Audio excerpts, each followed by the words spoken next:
Hello and welcome to the KC Gamers Podcast, episode 12. I'm your host, Daniel, and this is my partner. I'm Jeff, and we're going to talk about video games tonight. And we went to see... Hey, that's true. Now, we went to see the Symphony of the Goddesses Master Quest Edition. It's a Legend of Zelda Symphony series that travels around the United States, sort of. Local symphony orchestras play a bunch of Zelda music, and it's all in sync to some gameplay shown on a large projection screen. Now, we went to see it in St. Louis. We saw the St. Louis Symphony Orchestra. We drove 4 hours. Drove 4 hours to see it. We were retweeted, or we were mentioned by the conductor of the orchestra, I believe. Yeah, I tweeted them. They retweeted it.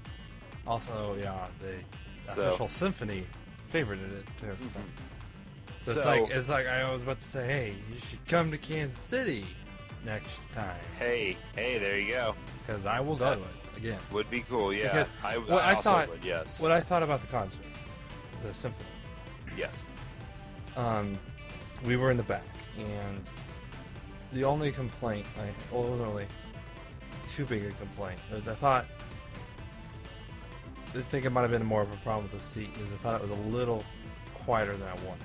That's true. I didn't really feel that big thump that I would expect from a bass drum, from a live orchestra. It almost kind of felt like listening to a very, very high quality recording because we were sitting so far back.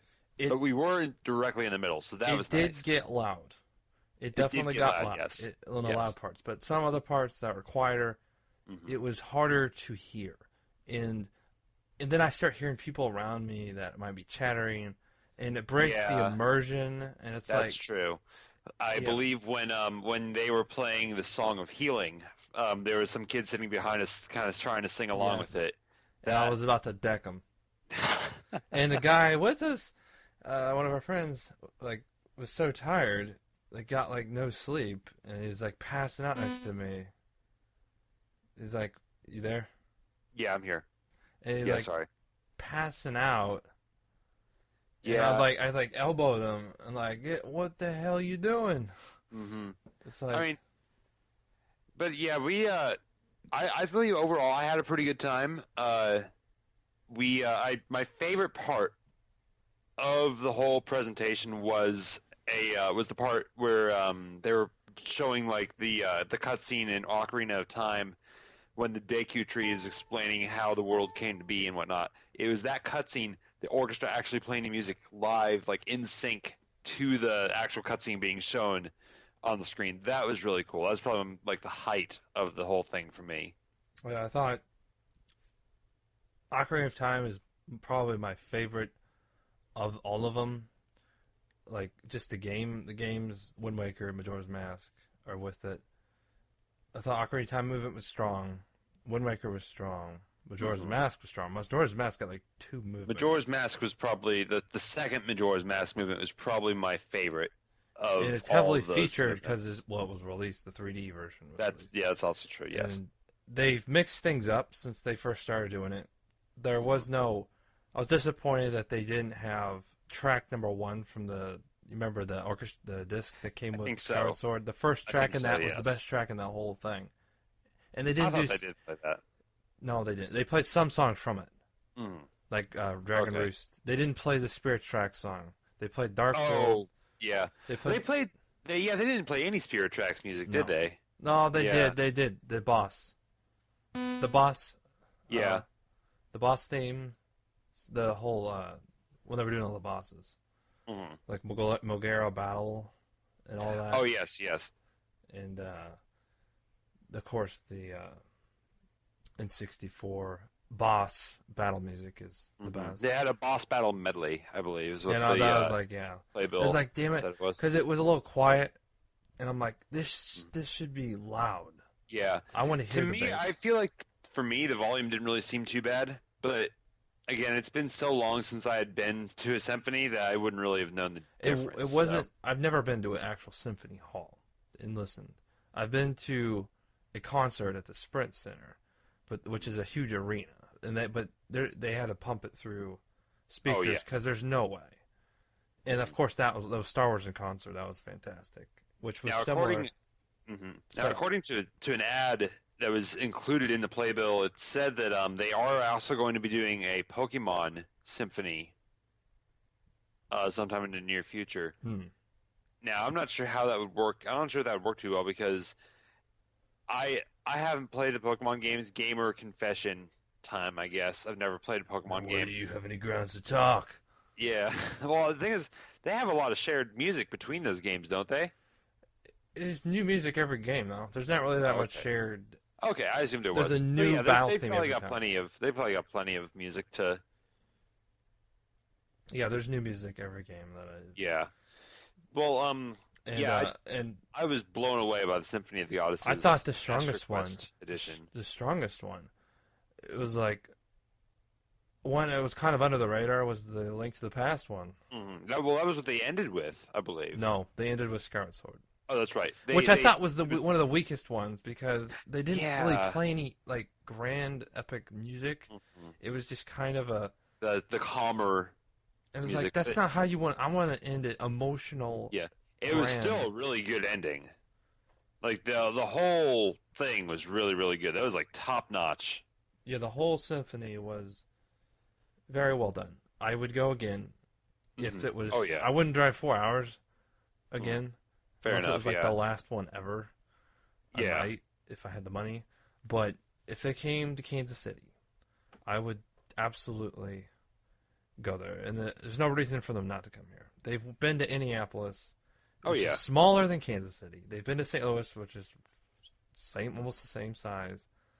So it's like there's no reason not to come here. Yeah, it's like they're going everywhere except Kansas City. It's like, are you like trolling me or something? Like, come on. But I think Link to the Past, strongest movement of that, and our other friend liked Twilight Princess, but he's a Twilight Princess fanboy. So, I personally think my favorite movement was the Majora's Mask one because they managed to take that Clocktown theme and they just like had this very soft kind of slightly kind of eerie, something is off tone that's which I thought was really well. There's something that the game didn't manage to do and that they managed to get that the into. Game did it kind of did. It kind of did. It definitely. Like, there was this kind of off key. Kind of like because that's the second and third days they're off key. Okay. Because if you haven't played the first day is just everything's great. Second day starts to rain, and then it's a little faster and something. That's right. Yeah. And the third day is definitely something's wrong. Now I do have another gamer confession trademark to make here. I have never finished a Zelda game before. I have started Majora's Mask. I have started Ocarina of Time 3D. I have started Wind Waker HD. I have started Link to the Past through Wii U Virtual Console. I've never finished any of them. Get off this podcast. I moved. I have a legitimate excuse for all these. Well, not for Ocarina of Time 3D, but for Link to the Past, or not Link to the Past. I just started Link to the Past. But for Majora's Mask and Wind Waker HD, I started those on a different Wii U console. And then got a new console. And so I was not able to retain my save data. Excuses. So that is a legitimate excuse as far as I, on the other hand, have finished all of the 3D console ones. Right now I am trying to play through Link to the Past. And when I'm not at home or when I don't have access to my Wii U, I am trying to play through the original Legend of Zelda through 3DS Virtual Console. So, both of which are proving to be slightly difficult. The original game much more so. It was like the first kind of like open world game. For an NES game, it is the level of depth that is there is actually really impressive. Dungeons out of order. You can. Which I think is their goal with the new one that's coming out soon. Yeah, the new one's going back to the roots. It looks like, but it's like they're gonna have this whole open world. Even when they didn't have like that kind of freedom, the games were like fantastic. Oh, but yeah. they always still had the open world. That is Kinda, yeah. Well, all of them. Oh, yeah, that's true. They all do, yeah. Well, I'm not. I can't remember some of the handheld ones if they had a true open world. Actually, I don't think the multiplayer one did. But that kind of makes sense. Four Swords. I don't know. The special edition that's on the DS. I have not played those, so yeah. You select levels from a level select screen, but yeah, Symphony of the Goddesses was absolutely incredible. If they do it again, preferably around Kansas City, I would love to go. And they also had, like, in between some of the songs, they'd have the developers talk about the music. You had Miyamoto, Koji Kondo, Aonuma. I think that was it. Koji Kondo got the loudest applause out of all of them. Yes. Because it's his music and what he's done with all of these game franchises. He is the best. He's the John Williams of video games. I would protest that, actually.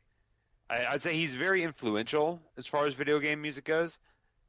Though, if we're going to call somebody the John Williams of video games, I'm going to say that belongs to Michael Giacchino, who was the composer for the Medal of Honor games, because his music sounds exactly like John Williams' music. No, what I'm talking about is... To the point where he is actually the person that Disney hires to do like these recompositions of John Williams music for like Star Wars. Well, I'm not talking about in terms of emulating the style. But yeah, I say in terms of like nobody has created that kind of influential music and good, fantastic music that's so emotional. So all different ranges of emotion. Him and John Williams are right up there for me. I think I agree with you. Yeah. Like, I can't think of any other... So I will say, Michael Giacchino, still probably one of my favorite video game Because with him, I don't remember any of his stuff, really. Michael Giacchino? No. You don't remember the Medal of Honor theme? Barely. But that's about it. I mean, what else has he done? He hasn't really done anything notable. In games... That's like, does it stand out? Does the song stand out? He does like all the Indiana Jones stuff, but I feel like all of his Medal of Honor stuff stands out pretty well. But apart from Medal of Honor, after that he kind of moved on to movies. So, yeah. Like Koji Kondo, done. He does almost. Oh, he did all the of Incredibles stuff. So, but I don't remember any music from the Incredibles. So, what? No. You're horrible at watching movies, but. The stuff that stands out to me is Star Wars, Lord of the Rings. Well, he does Star Wars music. He does like all the like Star Tours music and stuff. See, and he also did, I think, did some Lord of the Rings music for like the video games. But yeah, but a lot of it, that was Howard Shore stuff. That was Jeremy Soule, actually. But yeah. So. Anyways, in other Nintendo news, Nintendo has a new president. I forgot what his name was, though. Mr. Kimishima. What was it again? Kimishima. Kimishima. Tatsumi Kimishima. Yes. And he does, as far as background goes, I think he was he's the owner of a bank for about 30 years or so. Yes. Or he was with the bank for 30 years. Now, this may set off some kind of red flags with some of our listeners, and it did certainly set off some red flags with Daniel and I think, when we initially heard that. But he has been pretty vocal about how he feels the company should be run, and he said that he predicted the failure of the Wii U, which it's not sold very well. Yeah. So and then he also said that he feels like a games company should not be run on numbers alone. It can't be run on numbers alone. It has to be, there has to be some input from, developers and the customers. So, I feel like there's a lot of really good potential here. Hopefully we can see kind of this new hopefully like this new SNES-like era for Nintendo, where we're just seeing all these great new franchises and some great continuations of other Nintendo games kind of being put out. I would really love to see that because the SNES I feel is like Nintendo's golden age because it was when they were making all these great new things like what am I trying to say? SNES is where we got F-Zero and Star Fox, and we got the continuations of Metroid and Mario and all these other notable Nintendo games that really kind of got their footing in the SNES era. Yeah. So I think it'd be awesome if we kind of see them prosper into this new era. And I feel like with this guy at the helm, I feel like it's definitely possible. Yeah, with another interesting thing, there was a lot of interesting quotes about Mr. Kimishima. And I heard apparently he's on contract for like a year. That's what I've heard, yes. And so I feel like he's like an interim head until they find younger talent because he is 65 years old. He's older than Miyamoto. I think he was saying that he wanted to find younger talent as well, I think. Yeah, they want to get young talent. He does seem like a fairly highly qualified individual for them to have just for an interim period. Yeah. I mean, initial thoughts, I was worried because he was not ever a developer. He was always a business guy. But at least he's been with the company for over a decade. Yeah. So he was an internal hire. It wasn't some guy they pulled off somewhere. Well, Reggie was pulled off somewhere. But Reggie, that was kind of different because it's Nintendo of America, and he wasn't. He was not going to say no. He wasn't made CEO immediately. It was Mr. Kick your balls off. He's Reggie. I think Reggie was good for Nintendo. No, yeah, because he's kind of that tough. He appeals to the American audience more. Yeah, I mean, as far as like personality goes, he's perfect. Like he's about his first lines. I'm about kicking ass, and I'm about taking names, and we're about making games. Absolutely. And was crazy. And one thing I think I did read, I think Kimishima, is that what how you say it? Kimishima, he did say that they are going to continue making Nintendo Directs. I want to see him in it. I'm curious to see. I do too. Because I want him to introduce himself to us formally. Directly to us. If he can speak any English at all, because Mr. Iwata, he can speak English. Mm-hmm. But I don't know about... well, I'm sure Kimishima does, because he was the head of Nintendo of America for 4 years. Oh, yeah. So I'm sure he's in touch with Inoue, at least. Mm-hmm. So he knows... Yeah, he knows what's going on there. What goes on there, at least. I don't know about recently, but he's got, hopefully... relations would be better with Inoue. Yeah. That's what we want. So. Yeah, and I remember there was a video about Project Hammer recently saying that a while back, I think while he was president of Nintendo or Nintendo of America, maybe it was when Reggie was, I don't remember. I don't know my timelines well enough. But end of 2006. It was when Nintendo's EAD, their Nintendo of America-based software development company, which was the group that made... they did 1080 Avalanche. They did a lot of the kind of sports-focused games, and they were shut down sometime shortly after the Wii's launch, I believe. And there was some very big miscommunication, almost racist, from what I've heard. Yeah. The Japanese, all the heads of the company were Japanese, and they'd kind of scoff at the non-Japanese employees' ideas and whatnot. And there's just really poor communication.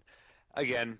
None of that's confirmed. It's all speculation and rumors from unnamed sources. So take that. I think that I don't know that. I think that was around after he left. I don't know if that had anything to do with. I think that would have been after he left. I think that might have had more to do with Japan, Nintendo, Japan than America. But I don't know. And again, none of that's actually confirmed too. That could just be. I wouldn't doubt it, but. It could be like a statement from a very disgruntled former employee who's putting a very negative spin on everything. But anyways, speaking of negativity, some unfortunate news coming out of Nintendo as well. Star Fox Zero was delayed into 2016, leaving very little to come out on the Wii U. I guess we got Mario Maker, but apart from Mario Maker, I don't think Nintendo has anything lined up for the Wii U, like from them. Other than Mario Tennis, that's Oh, is Mario Tennis coming out this year? Yeah, I am actually really excited for Mario Tennis. But it's like that's a spin-off, so it's like I know it's a spin-off, but that's not going to sell anything. Because I am a big fan of the Mario Tennis games, and they were really pushing that in the E3 show floor. But yeah, I don't see it. I guess the Yoshi game is coming out this year too, so Nintendo's still got some stuff coming out this year. And yeah, but it's just not enough for people who bought the system or just bought it, and it's disappointing to see just not really anything coming out from them. And there you got no third parties, so I think they're really putting a lot of their bets into next year, assuming that Zelda comes out next year. I hope. And if they can release Zelda and Star Fox in the same year, then they got to have some other surprises up their sleeve. I mean, there's still Miyamoto's Project Guard and Project Giant Robot, which we haven't heard anything about. So, but I think they shot themselves in the foot by not having more of coming out this year. But again, that's kind of Miyamoto's development philosophy. A good game that takes a long time to come out is good, but a game that is rushed is always bad. Well, here's the thing, though: they didn't have enough lined up for this year to begin with. I mean, think about it like this: what if Nintendo told Miyamoto and his team, "Okay, look, we need Zelda this year. Just finish it." Then you end up having, and I'm not going to spoil anything. That's not my point, though. My point is I'm not going to spoil anything here.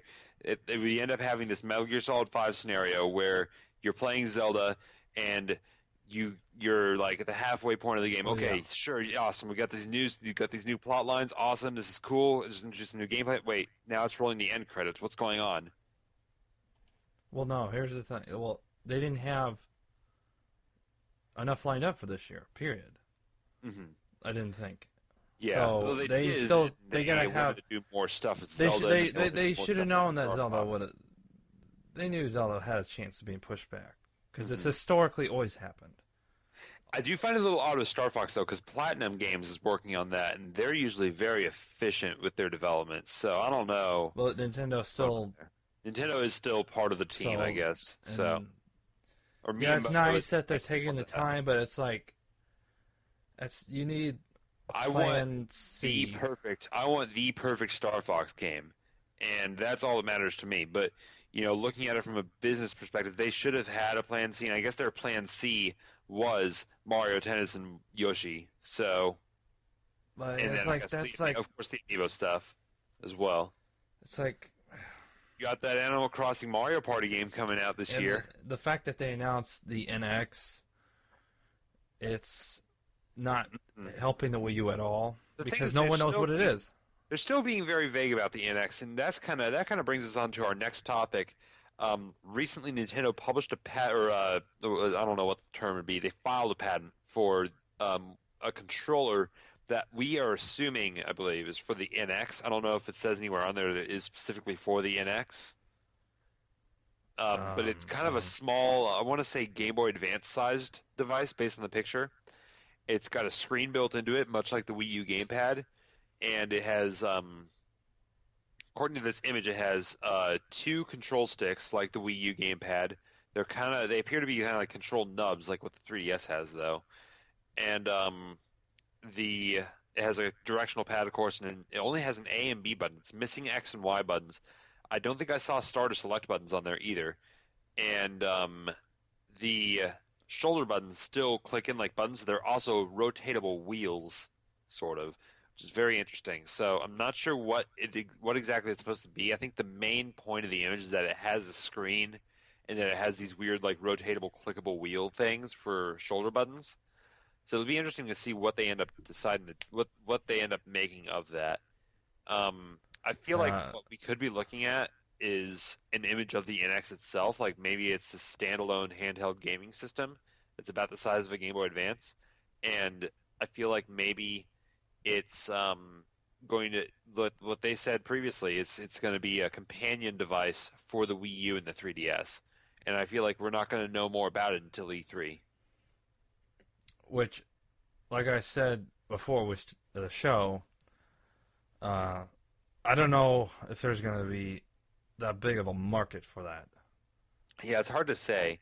I mean, if again, it depends entirely on what the actual functionality of the hardware is, and I think it's going to be really interesting to see what they end up deciding to do to that because I'm having trouble thinking of much that you could do with that.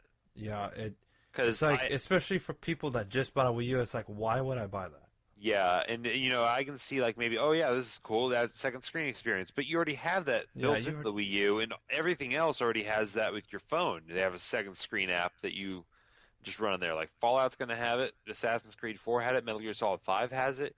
Everything now has a second screen app. So why would I buy a new piece of hardware to use a second screen app when one, it's already built into the system, and two, everything else just lets me download a free app onto my phone? Yeah, unless it's like it's a new Wii U controller and it can work with that. And then you can also take it with you past out of the Wi-Fi zone. I don't know. Now there is still not a big market for this. Isn't a source of information at all. This is not even something you should consider as true. But this is as far as I'm concerned, this is pure baseless speculation. Back around E3, there was one of those fake leaked Nintendo E3 digital event threads on Reddit or something. All of this turned out to be fake. None of it is true. Anyways, the NX in this one, the guy described it as a standalone device that can connect to the Wii U and be used as a second gamepad for multiplayer games. Star Fox Zero, he was saying, would be announced as one of the first games to take advantage of it for multiplayer dogfights or something, which, obviously that wasn't revealed, so this whole thing is not true. But I think that's an interesting idea, this being the second screen controller, or the, not second screen, but like the player 2 controller. But based on this patent image, it seems to be much too small to actually function as that. So still could. It's just smaller, more compact. Possibly. I just feel like it'd be uncomfortable because it's like you when you're playing on a 3DS. It didn't look that small though. It looked like a standard, like a little bit bigger than a standard controller. Maybe. I want to say it was. I thought the Wii U pad was too big. Well, I thought the gamepad's pretty big. Yeah. I thought it was way too big, and I don't think it's very comfortable. I didn't ever think that. I've been playing a lot of Mario Maker recently, and I feel like I'm getting used to the controller again, kind of, because my Gamepad Pro battery is dead, and I don't have my charging cable handy at the moment. So, or it's not in a convenient location. Your Gamepad Pro? Oh, the battery, and it hadn't been charged in a while. Wait, is it just need to be charged? I just need to plug it in. I'm just lazy. I thought it was like you died already. That's like, no. But I feel like the NX being like another gamepad controller that you purchase for multiplayer games, I feel like that's a very realistic idea. Now, of course, this article was also suggesting that you could play 3DS games on it, which does not sound true in the slightest. So it was suggesting that you could play 3DS games on it, which does not sound true at all. So I don't know. It's still kind of hard to imagine what the NX exactly is. They said that it's not. I think they have been pretty clear, though. They have said that it's not going to be a new console. It is meant to be a companion device to the 3DS and Wii U, which makes. But once again, it's like. With the DS. Where's the market? I don't know what this it's not going to. It won't. I don't see it selling well, especially with the Wii U, how it is. You can't really say you can't see something selling well when you have no idea what it is or what its price point is. Well, if it's going to be what I think it is, then I don't see it selling well. Well, what exactly do you think it is? Like what we've been talking about. If it's like a companion. Oh, right. I don't see that selling well. Yeah. Especially for the Wii U. I don't see it selling well. It's hard to say, yeah. I mean...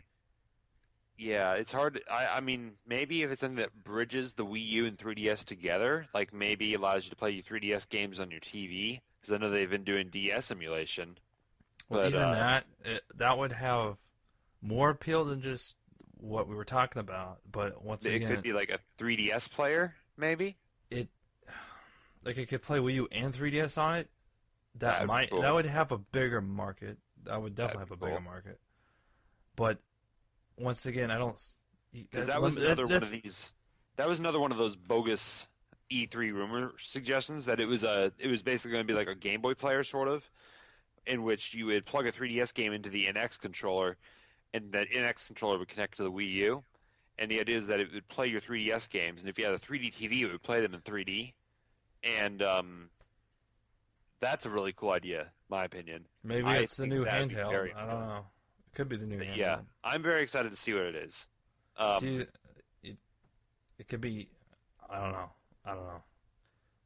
It's hard to say. Speaking of things we don't know what they are at all, Five Nights at Freddy's World is something I have no idea. When you told me about this, I joked, "Oh, is this like a Five Nights at Freddy's MMO?" And you said, "Yeah." I was like, "Wait, what?" It's an RPG that you can play any of the characters, the vast amount of characters. In I believe it's going to be a mobile. It's going to be a mobile game. Is that right? Android. Yes. So now the way I read an article, it looks like the way it was described, it seems to be like a virtual pet thing, kind of.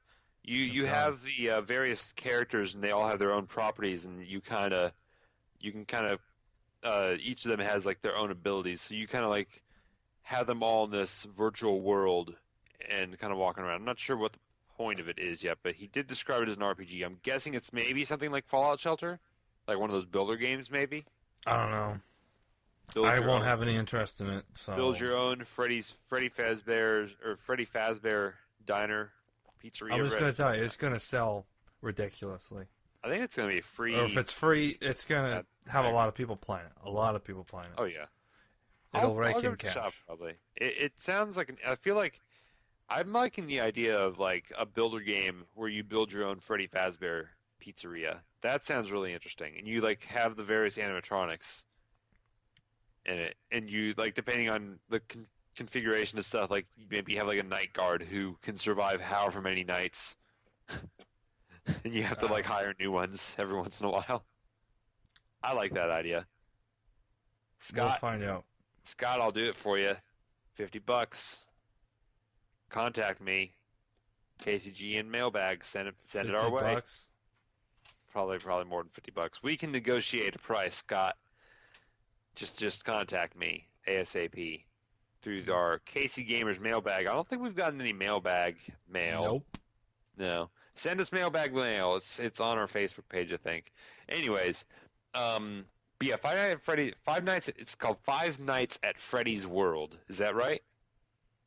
Or is it just something? FNA? Yeah, it's that with world on it. FNAF World. Well, or something. It's just an acronym for Five Nights at Freddy's, so that's what it is. Speaking of Konami calling it quits on AAA games. Oh man, that's a thing, I guess. Yeah, Konami is no longer going to make any AAA games other than Pro Evolution Soccer. Now, I think that's not even in the sanctity of being safe there. It's Pro Evolution Soccer. I think they don't have any plans to make it. But I think it's also some of their other sports games because I just saw them release. They did just release a teaser image of their both their Power Pro baseball series, the little chibi thing. Yeah. They had it in America for a few years. It was actually really awesome stuff. It's coming on PS4 now, so it's region free PS4, so I can play it. And they also have their realistic, like Japanese League Baseball. That's cool. Like their MLB over there. Yeah. Which comes out every year. I think that's also they just showed a screenshot for that. I don't know. And it said PS4, I think. So but I think they're still doing that and PS. But they said that they are going to be committing more of their development towards Android, I think, or mobile devices rather. And I think in the past they have been very aggressive in the slot machine market. They are actually, because I've been to a casino one time, almost every single slot machine at I think it was the Hollywood Casino down by the Speedway, or Speedway. Speedway? I don't know what a Speedway. The Kansas Speedway. I don't know what casino's down there. The racetrack.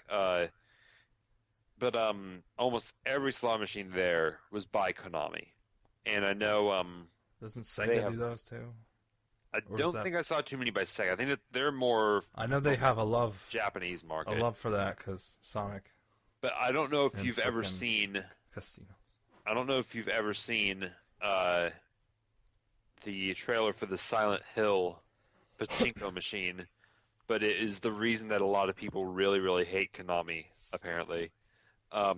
Because they're like showing this like very slow kind of dramatic, this is real Silent Hill shit. Like this is exactly what you want from Silent Hills. This looks exactly like Silent Hills.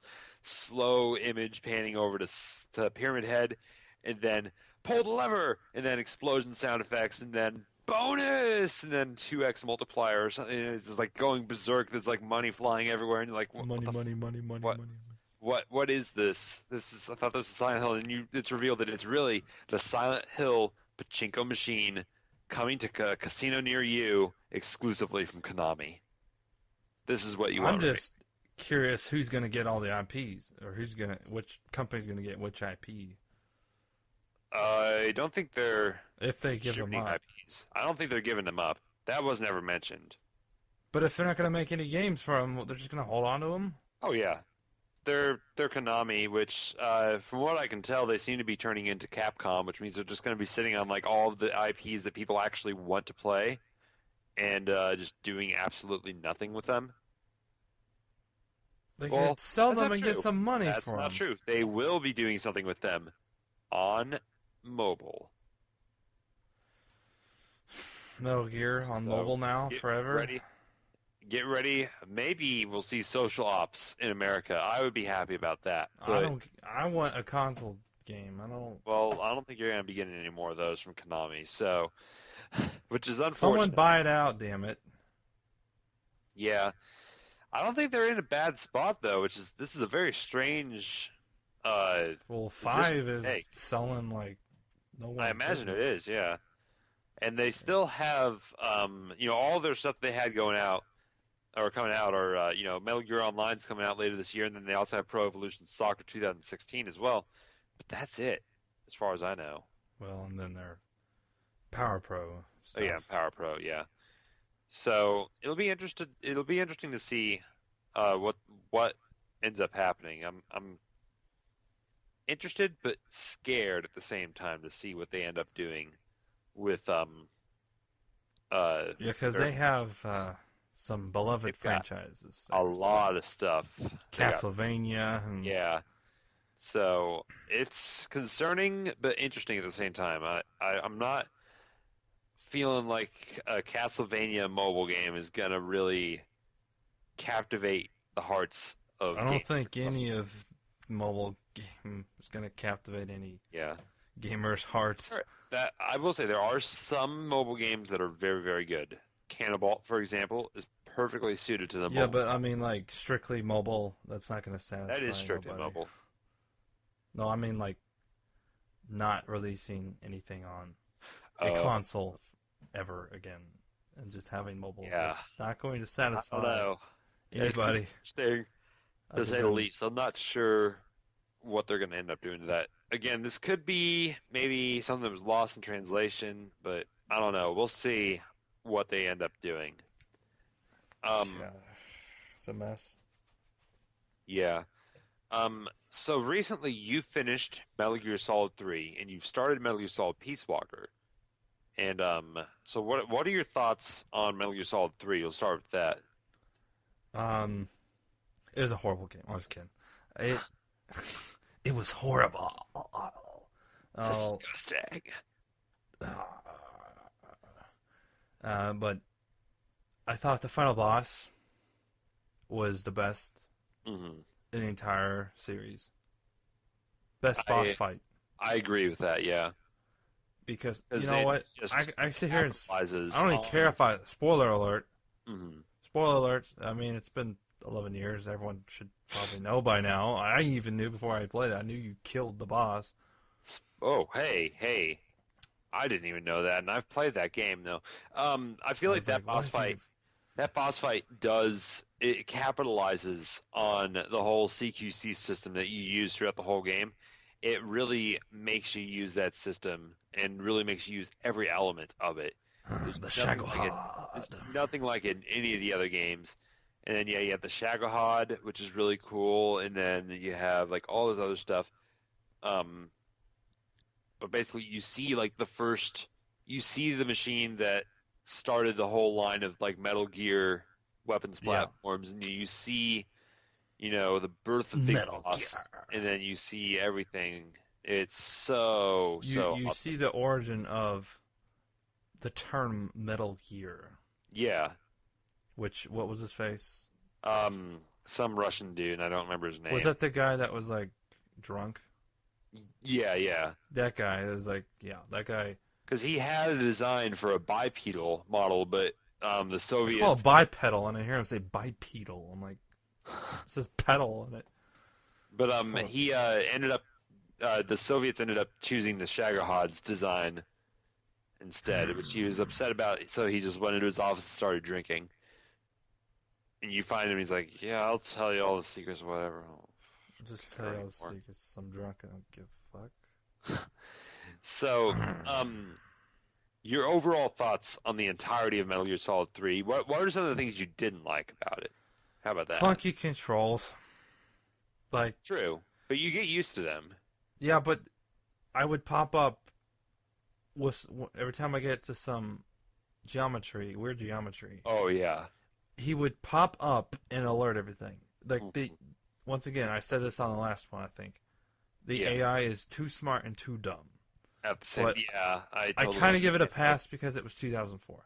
That's true. Like if I see that in 5, I'm gonna flip some. It's not really in 5. I don't really see that even in Peace Walker. Peace Walker is much more smoother. Although Peace Walker, they're also dumb.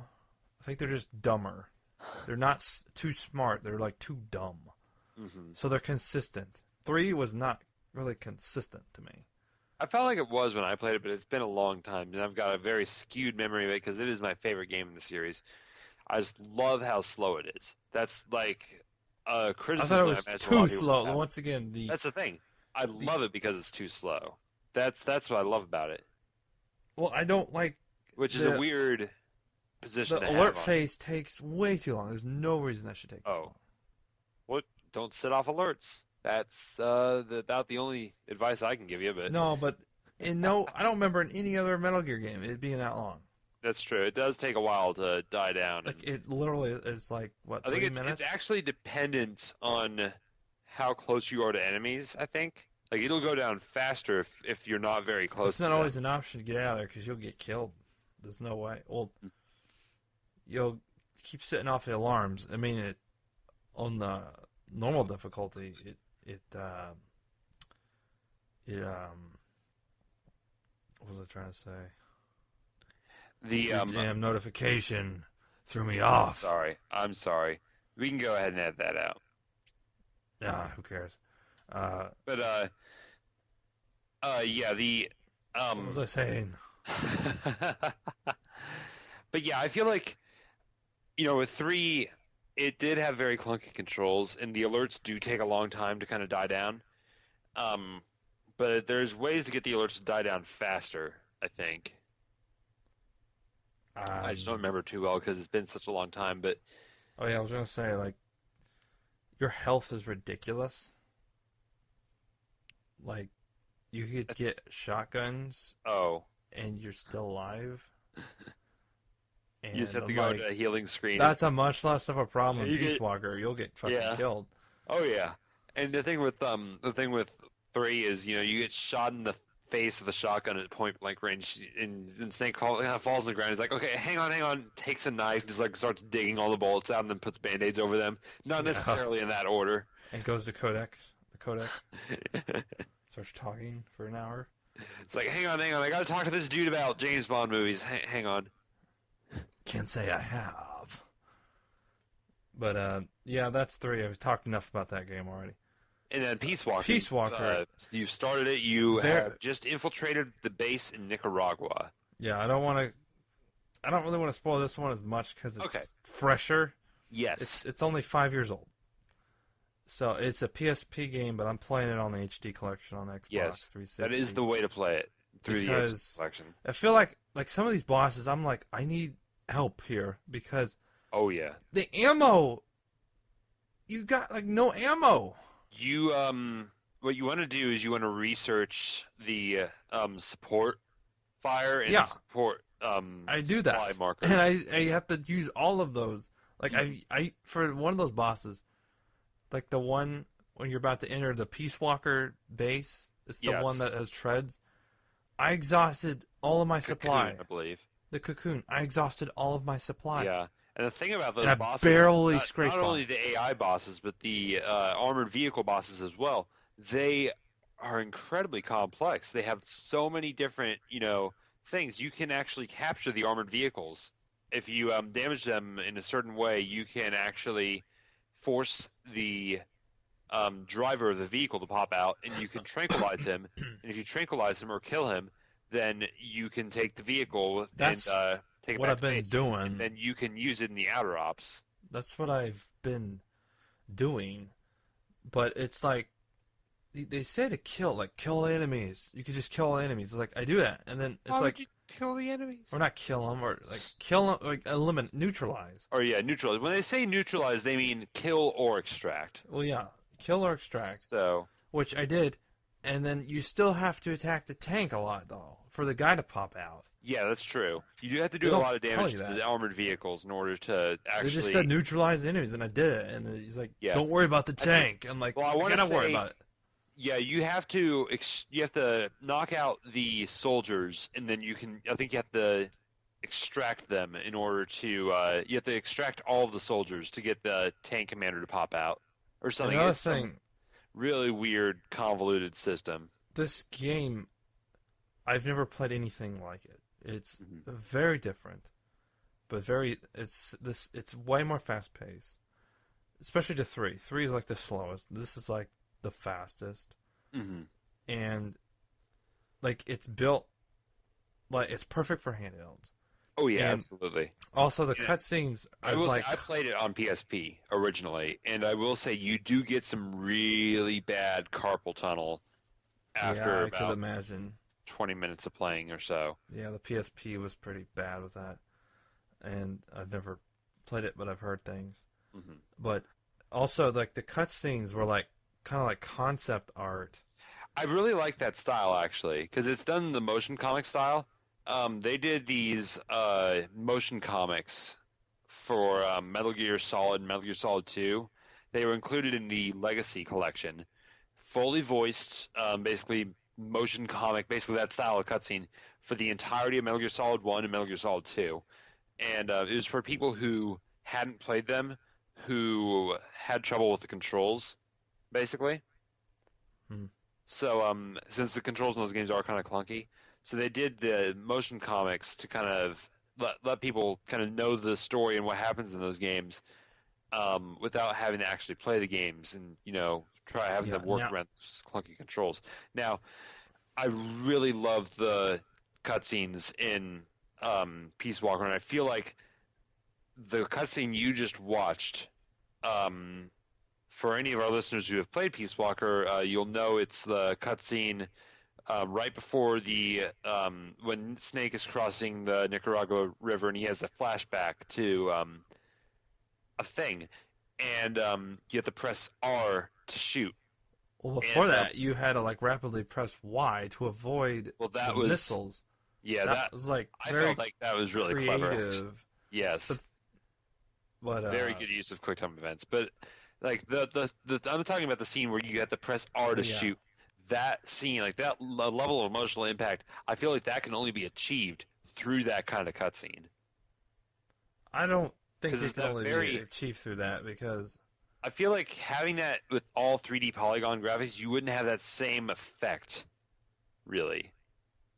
I feel like it's very effective with that visual style, because that visual style is like the series' definitive visual style for illustrations. It's the same visual style that was used for the codec art in the first game, and then it was the same visual style that was used for all the box arts for all the other games.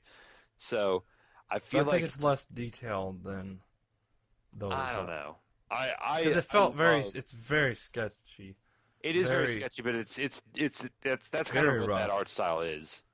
Yeah, but even the other ones weren't that sketchy. Mm-hmm. Like, I like it. I feel like I wouldn't want that replacing. Oh yeah, my 3D cutscenes. I would not want that replacing. I feel like with those cutscenes, what they did is they basically looked at the PSP's power, and they said, okay, so we can't do all 3D cutscenes. It was they did it because it's a handheld. But I feel like they embraced that, and they really took advantage of it to its full extent. It's very, very creative. I love it so much. Especially the interactive. They're interactive too. So it was... They did QuickTime events, but they weren't. But they were clever with them. They were always actually relevant to what's going on the screen. It's not like press X and Y to do this thing and then this thing and then this thing. It's it's the same buttons you would use in the single player game and to do most of the stuff, like press R to fire and then press press triangle or Y to CQC or whatever. So anyways, yeah, and then the whole outer ops and then all the extra crap they threw in. Yeah, what do you think about the mother base stuff in that? Well, I played 5 before I played started playing 5, and I thought that was unique to 5. I didn't know the whole Fulton system was in Peace Walker. Yeah, it's kind of where it was introduced. But it was broken in Peace Walker because you could do it through the rough. It's very broken in Peace Walker. Enemies don't notice Fulton balloons as well. But once again, it's like it's PSP, so there's limitations there. Yeah. And it is what it is. Mm-hmm. You just have to put away the disbelief and just like, oh, it's just Metal Gear. Yeah, it's Metal Gear Solid. They'll have some wacky and I found it explanation for it. There's no aiming down the sights. That's correct. Yes. So it's hard to aim. I didn't find it very difficult to aim. I turned off all the auto aim crap. Yeah, auto aim will break it. It'll break it to the point where you cannot play it. Not to the point where it makes it too easy, but where it makes it. I never understood how its auto aim system worked. I just used regular aiming. I never found myself having to aim down the sights, though. I never found myself in a situation where I'd need to, rather. Well, I have plenty of situations because I gotta snipe some guy. Well, not snipe. Oh, you can aim down the sniper scope. Well, I know. I didn't mean snipe with a sniper scope. Like, you take someone out from a distance. Yeah. With a gun, it's like I can't. I'll just sneak past him. Do that. Yeah, but not also, every situation you can do that. Well, the thing is, I also had that issue where I'd have to take out someone from a distance, but I got so good at aiming with that I barely ever aimed down the sights in 5. I have actually sniped someone like from the opposite end of an outpost with the tranquilizer pistol in third-person view. Yeah. I'm really good at that. Fear Me, coming soon in Metal Gear Solid. Yeah, but you could be even better with aiming down the sights. I've tried it. I don't do as well. I'm really good at aiming in third person mode, so get ready to be scared when you're facing me in Metal Gear Online this January. You'll be dead immediately.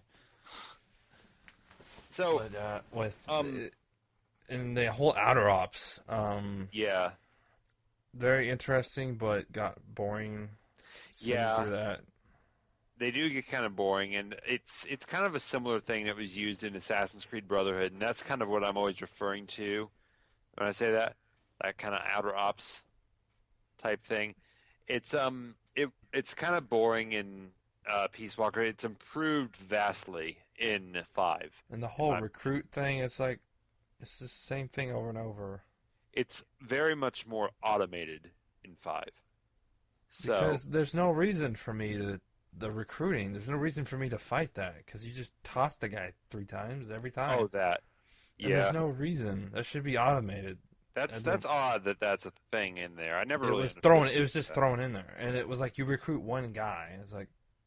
Yeah. I think they might be better than just normal guys, but. Yeah, I think it was there so you could just do that thing from the intro. again. But throwing people's satisfying. It is. And it's the same thing that's in 5 and Ground Zeroes as well. 5 is more realistic throwing. Slightly, 5 is just more realistic. Fun fact about 5, by the way, you may not know this, but if you walk up to somebody without pressing a direction, like you're behind them or whatever, or if you're in front of them and they see you, you can press R to do your CQC punch, and if you hold L right after you punch them, then you actually can steal their weapon and hold them up. Huh. So you may not have known that. It's a very interesting move. A lot of hidden things. Yeah. And with Peace Walker, I think it's a really good handheld game. Mm-hmm. I've had fun with it, but I am trucking through it. Kind of. You know what you need to do? What you need to do is you need to go back to the mission before you fight the cocoon. And you need to,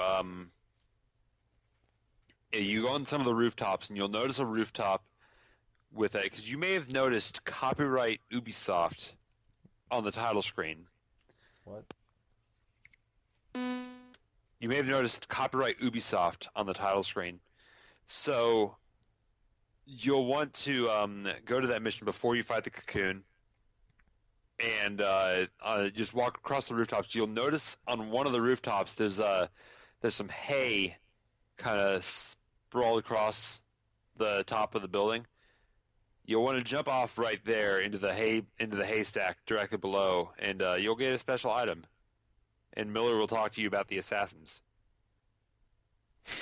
and how they commonly hid in hay bales to... Wait, why is Ubisoft in there? Because it's Assassin's Creed. Why is Assassin's Creed in Metal Gear? It was in Metal Gear Solid 4. Why was it in Metal Gear Solid 4? It was a joke. They had Altair's robes in Metal Gear Solid 4 as a bonus if you pre-ordered it, I think. The hell? And the thing is, it still used the game's camo index thing. So since you're wearing these bright white robes, it's completely useless everywhere except for Shadow Moses Island. Well, it's a good game, handheld, but I kind of trucking through it because I want to get to goddamn 5. Yes. Oh shit! I gotta get through. I might have to go through Ground Zeroes again because I didn't understand anything that was going on in there. So I gotta go through that. You will need to get the 100%. Well, not the 100%, but you'll need to finish Zeke in order to really understand what's going on in 5. I don't got enough parts for that. You have to play the AI boss battles to finish it. You have to get the special parts too. I think the Chrysalis has the railgun, and then I noticed a lot of extra ops, like they're numbered, and I see a lot of missing ones. Yes, you unlock them, and you unlock them out of sequence. I think it's weird. Is there a way to open up more if I get a better ranking, or is it just maybe? I don't remember how that works exactly. Because I feel like I'm not doing very good at it. I'm not getting many S rankings. So I didn't get many S rankings either. I think you're doing fine. It's just you unlock those outer ops you unlock the extra ops out of sequence, which is weird. But no, but you want to go into those boss battles against the AI, and you have to focus your fire on their special parts, which I just realized how weird that sentence sounds. But no, inappropriate. Well, I think we've talked enough about Metal Gear for a century.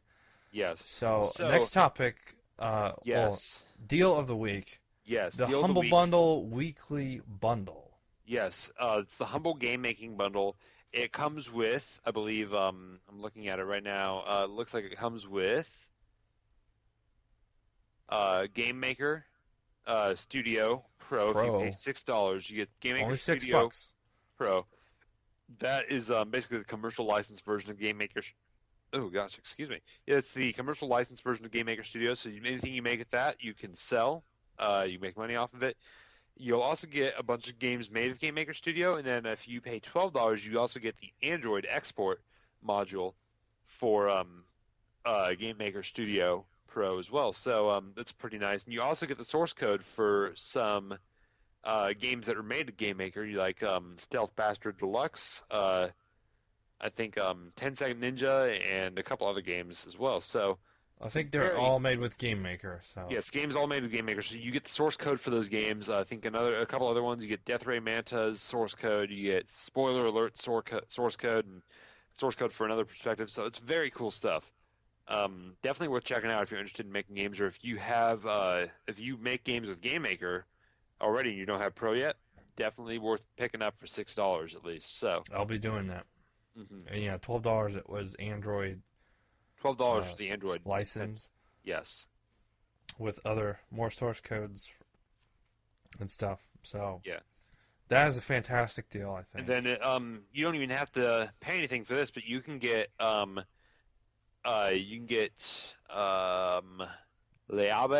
des Morts. I don't know what that game is, but you can also get Spelunky Classic plus the source code for both of those games if you just enter your email address. Wow. At the bottom of the screen, so they'll email you for Spelunky Classic, not the version that's on Steam. Spelunky Classic was a free browser-based game, I believe. Is it like it was made with Game Maker? The new one is much more expanded. It has a lot more wasn't stuff. It with Game Maker as well? Yes. Okay, so that's impressive. So yes. Game Maker, programmers are like, oh, that's some scrub shit. Hotline Miami was also done with Game Maker. The problem with Game Maker is one thing I noticed in a lot of games made with Game Maker is they have issues. They always have like weird glitches that seem to be the fault of Game Maker, and there's just no way to fix them unless you just. It's the cheapest way to make a game. It is right now. Easiest. In this case, it is going to be the cheapest and the easiest way to make a game. Great way of getting started in game development. You can make a good game with it. You can make an award-winning game with Game Maker. I have so much time in. Why aren't you doing it? Damn it! I have so much time invested in what am I trying to say? In Hotline Miami. There's still so many awards too. There's still programming involved. Like scripts you can write. Potentially. You can do that. But a lot of it can also be done through the click and drag interface. Now you can do a lot of it with that. But if you want a more complex game, you're going to have to you're going to have to come up with some more custom kind of scripts. Yeah. If that is correct. I think so. What did you say? Like we can look at the source code. We can look at the source code. There you go. But you can. I know if you want to do anything 3D, you have to do some scripting. You have to. I ain't gonna do no 3D with Game Maker. You have to learn GML, but you're gonna end up with at best something that looks like Doom. So. Well, that's what I want. But I'd still rather use Unity for 3D. But I don't know Unity. Yeah. I don't know any. Unity, I think, is probably the best option. You have to learn how to do like C# scripting, but if you're gonna go into making video games, you're gonna have to learn some scripting stuff eventually, specifically with C#. You're gonna have to learn the freaking language. C# is like the standard for game development. You're not making anything without that. Yeah, just about everything uses C#. So not C++. C++ is another fairly popular option. Wasn't C# based off that to an extent? I think. Well, C# is based off of C, and then C. Well, everything's based off of C. Or C++ is based off C, and then like everything, it's kind of a different version of C. And then C# is basically C++, but it has it's much more. It's structured a little differently, and everything is what am I trying to say? It's structured a little more differently, and it has some memory stuff. It's all very internal stuff, but it is the best option, I think, for game programming. Just learn C#. It's that simple. Yeah, just learn it. Just learn an entire language. Just learn all of C#. There are actually some pretty good resources online, but I'm not here to teach you how to use C#, so get the hell out. But do you know all of C#, Jeff? I am ashamed to say that I do not. know all of C#.